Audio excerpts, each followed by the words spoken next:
26/11च्या दहशतवादी हल्ल्याचा master mind Tahawwur राणाला उद्या सकाळी भारतामध्ये आणण्यात येणार आहे। उद्या सकाळी दिल्लीमध्ये त्याला आणलं जाईल। एनआयएचं पथक त्याला घेऊन अमेरिकेमधून दिल्लीच्या दिशेने रवाना झालंय। तहव्वूर राणाच्या प्रत्यार्पणाची जबाबदारी एनआयएकडे देण्यात आलेली आहे। एनआयए प्रमुख सदानंद दाते यांच्याकडून राणाची चौकशी करण्यात येणार आहे। त्यामुळे भारतात आल्यानंतर सुरुवातीचे काही आठवडे एनआयएच्या कोठडीमध्ये तो राहणार असल्याची शक्यता आहे। कोण आहे तहव्वूर राणा आपण पाहूयात ग्राफिक्सच्या माध्यमातून। 65 वर्षीय राणा हा पाकिस्तानी मूळ असलेला कॅनेडियन नागरिक आहे। 2008च्या मुंबई हल्ल्याप्रकरणी प्रमुख आरोपींपैकी तो एक आहे। 2005 पासून राणाने मुंबई हल्ल्याची योजना आखली होती। लष्कर-ए-तोयबा हुजीचा सदस्य होऊन षडयंत्र रचलं गेलं। राणाकडून फर्स्ट वर्ल्ड इमिग्रेशन सर्व्हिसेस नावाची इमिग्रेशन आणि ट्रॅव्हल कंपनी सुरू करण्यात आली। त्याच कंपनीची एक शाखा राणानं मुंबईत कायदेशीरपणे उघडली। याच कंपनीचा वापर मुंबई हल्ल्यासाठी केला गेला। कॅनडाचा नागरिक असला तरी शिकागोत व्यावसायिक म्हणून तो वास्तव्यास आहे। मुंबई हल्ल्यानंतर राणाला शिकागोमध्ये अटक झाली। 16 वर्षांनंतर मुंबईचा गुन्हेगार भारतात आणला जातोय आणि उद्या तहव्वूर राणा भारतात सकाळी पोहोचणार आहे। त्याला आणण्यासाठी एनआयएची टीम सुद्धा अमेरिकेमध्ये गेली।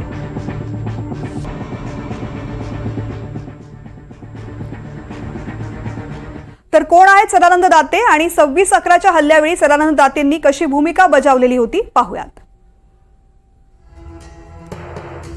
1990च्या बॅचचे आयपीएस अधिकारी आहेत। 26 नोव्हेंबर 2008च्या मुंबई हल्ल्यावेळी महत्त्वाची भूमिका बजावली।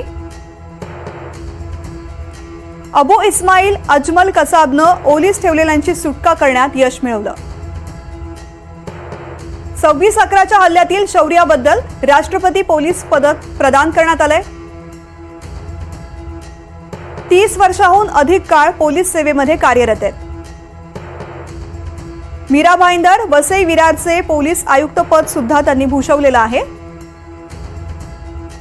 सीआरपीएफ मध्ये आयजी म्हणून त्यांनी काम केलंय। केंद्रीय अन्वेषण ब्युरोमध्ये डीआयजी म्हणून काम केलंय। महाराष्ट्र एटीएसचे प्रमुख म्हणूनही त्यांनी काम केलंय। सध्या एनआयएचे प्रमुख ते आहेत आणि त्यांच्यावरच या प्रत्यार्पणाची जबाबदारी देण्यात आलेली आहे। वर्दीतील माणसांच्या नोंदी हे पुस्तक त्यांनी लिहिलेलं आहे।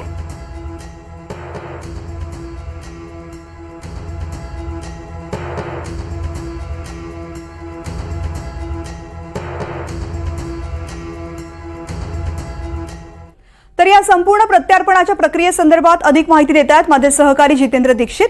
तहव्वूर राणाच्या जितेंद्रजी प्रत्यार्पणामध्ये सदानंद दाते महत्त्वाची भूमिका त्यांची बजावणार आहेत। सदानंद दाते हे एक मराठी नाव आहे ज्यांचा उल्लेख 26/11च्या हल्ल्यावेळी सुद्धा होता आणि त्यांनी तेव्हा सुद्धा महत्त्वाची भूमिका बजावलेली होती। आता प्रत्यार्पणामध्ये सुद्धा ती महत्त्वाची भूमिका ते बजावत आहेत। कशा पद्धतीची ही एकूणच प्रक्रिया असेल? जी बिल्कुल तृप्ति, देखिए ये एक अजीब सा संयोग है कि जो सदानंद दाते जिन्हें अजमल कसाब और उसके साथी इस्माइल ने 26 नवंबर 2008 की रात कामा अस्पताल में गोलियों से घायल कर दिया था। हैंड ग्रेनेड के छर्रे भी लगे थे उन्हें और वो घायल हो गए थे, लेकिन उन्होंने जिस तरह से सामना किया था कसाब और इस्माइल का, उसकी वजह से उन दोनों को वो जगह छोड़नी पड़ी। नहीं तो उनका इरादा कुछ इस तरह का था कि कामा अस्पताल में ही वो अपना, जिस तरह से नरीमन हाउस या ताज होटल या ट्राइडेंट होटल में उन्होंने लोगों को बंधक बना लिया था, वैसा कुछ वो कामा अस्पताल में भी करने की फिराक में थे। लेकिन घायल होने के बावजूद जिस तरह से इन्होंने सामना किया था सदानंद दाते ने, उसके बाद इन दोनों को ही वहाँ से भागना पड़ा था, उस जगह से हटना पड़ा था। तो एक संयोग है कि आज जब उनको लाया जा रहा है, उस मामले के एक मास्टरमाइंड तहव्वूर राणा को लाया जा रहा है, तो उसकी पूछताछ भी सबसे पहले सदानंद दाते ही करने वाले हैं, क्योंकि एनआईए की टीम लेकर आ रही है और जो जानकारी मिल रही है उसके मुताबिक सदानंद दाते जो कि एनआईए के प्रमुख हैं दिल्ली में, वो पहले पूछताछ करेंगे और बाद में आगे चलकर तहव्वुर राणा के खिलाफ मुंबई की अदालत में, मुंबई की विशेष अदालत में मुकदमा चलाया जाएगा। अब मैं आपको बता दूं कि ये पूरा मामला है क्या और तहव्वुर राणा का नाम मुंबई हमले की साजिश से कैसे जुड़ा। देखिए, जब मुंबई में हमला हुआ 26 नवंबर 2008 को, उसके साल भर बाद अमेरिका के शिकागो हवाई अड्डे पर डेविड कॉलमैन हेडली नाम के एक शख्स को अमेरिका की एजेंसी FBI ने गिरफ्तार किया। उससे पूछताछ में मालूम पड़ा कि हेडली का असली नाम दाऊद गिलानी है और वो पाकिस्तानी मूल का अमेरिकी नागरिक है। जब उससे पूछताछ की गई तो उसकी इस भूमिका के बारे में भी पता चला कि 26 नवंबर 2008 के हमले की खातिर उसने ही रेकी की थी और हमले से करीब 2-3 साल पहले तक वो लगातार 5 से 6 बार वो मुंबई आया और मुंबई में आकर जिन जिन ठिकानों पर हमले करने थे, Taj hotel, Trident hotel, Nariman house, CST railway station, इन सभी जगह के उसने GPS कोऑर्डिनेट्स लिए थे, तस्वीरें ली थी। यहाँ आकर उसने जो फिल्मकार महेश भट्ट हैं उनके बेटे राहुल भट्ट के साथ में दोस्ती की थी, एक बेकरी चलाने वाली महिला थी उसके साथ में दोस्ती की थी, एक जिम ट्रेनर था उसके साथ दोस्ती की थी और मुंबई शहर में घूमा था। सिद्धिविनायक मंदिर के पास से उसने ये जो कलेवा होता है जिसकी तस्वीर आपने कसाब के हाथ में देखी थी, ये भी उसने खरीदा था और उन आतंकियों को उसी ने ये सब पहुंचाया था। तो जब इससे पूछताछ हुई तो ये मालूम पड़ा कि इसका एक साथी भी था जिसका नाम है तहव्वुर राणा। अब ये तहव्वुर राणा जो है ये पाकिस्तानी मूल का कैनेडियन नागरिक है और ये पाकिस्तान की सेना में डॉक्टर था, इसका रैंक कैप्टन का था और फिर बाद में इसने वॉलंटरी रिटायरमेंट ले लिया। ये कनाडा में जाके बस गया, लेकिन वो अमेरिका से फर्स्ट वर्ल्ड इमिग्रेशन नाम की एक कंपनी चलाता था जो कि अलग अलग देशों में जिन लोगों को अमेरिका में सेटल होता था, इमिग्रेट करना होता था, ऐसे लोगों की मदद करते था या उनको गाइड करता था और जो तमाम तकनीकी कार्रवाइयां हैं उनको पूरी करवाने में ये असिस्ट करने की कंपनी ये काम करती थी। तो इसी कंपनी की एक शाखा मुंबई के ताड़देव इलाके में डेविड कॉलमैन हेडली ने खोली तहव्वुर राणा के कहने पर और वो एक इमिग्रेशन एजेंट के तौर पर मुंबई शहर में रह रहा था और ये तमाम जानकारी जुटाकर उसने लश्कर-ए-तैयबा को पहुंचाई थी।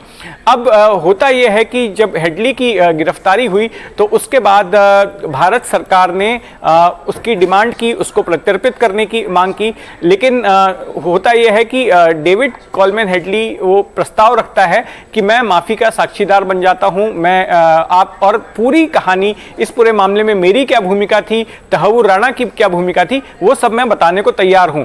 तो फरवरी 2016 में अमेरिका से एक वीडियो लिंक के जरिए मुंबई की विशेष अदालत में करीब 5 दिनों तक उसका डिपोजिशन चलता है और इन 5 दिनों में वो बहुत ही विस्तार से एकदम डिटेल में बताता है कि कितनी बार वो मुंबई आया, किससे मिला और कहां कहां पर गया और उस पूरे मामले में तहव्वुर राणा की क्या भूमिका थी।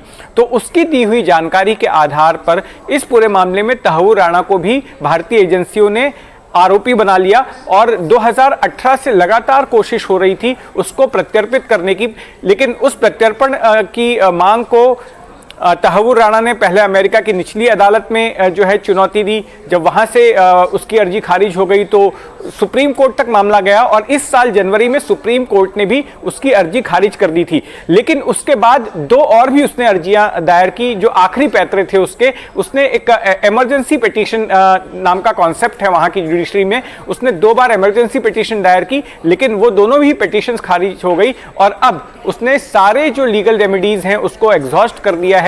अब उसके पास कोई पैतरा बचा नहीं और इसलिए अब वो भारतीय एजेंसियों की गिरफ्त में आ गया है। अब देखिए, यहां आने के बाद पहले तो उसको दिल्ली में रखा जाएगा, हो सकता है कि तिहाड़ जेल में ही रखा जाए। वहां पर जो है हमारी केंद्रीय एजेंसियां हैं जैसे कि IB, रॉ और दूसरी जो सुरक्षा एजेंसियां हैं NIA, वो उनसे पूछताछ करेंगी और उसके बाद फिर उसको मुंबई लाया जाएगा। और जो मेरी जानकारी है उसके मुताबिक मुंबई की आर्थर रोड जेल के उसी वार्ड नंबर 12 में उसको रखा जाने वाला है जहां पर अजमल कसाब को रखा जाता था। ये एक हाई सिक्योरिटी वार्ड है और इसमें कुछ ऐसी तब्दीलियां की गई थी ताकि ये सुरक्षित रह सके और कोई जो है बाहर से अगर कोई हमला करना चाहता है तो जो कैदी है वो सुरक्षित रहे, तो उसी वार्ड में इसको भी रखा जाएगा।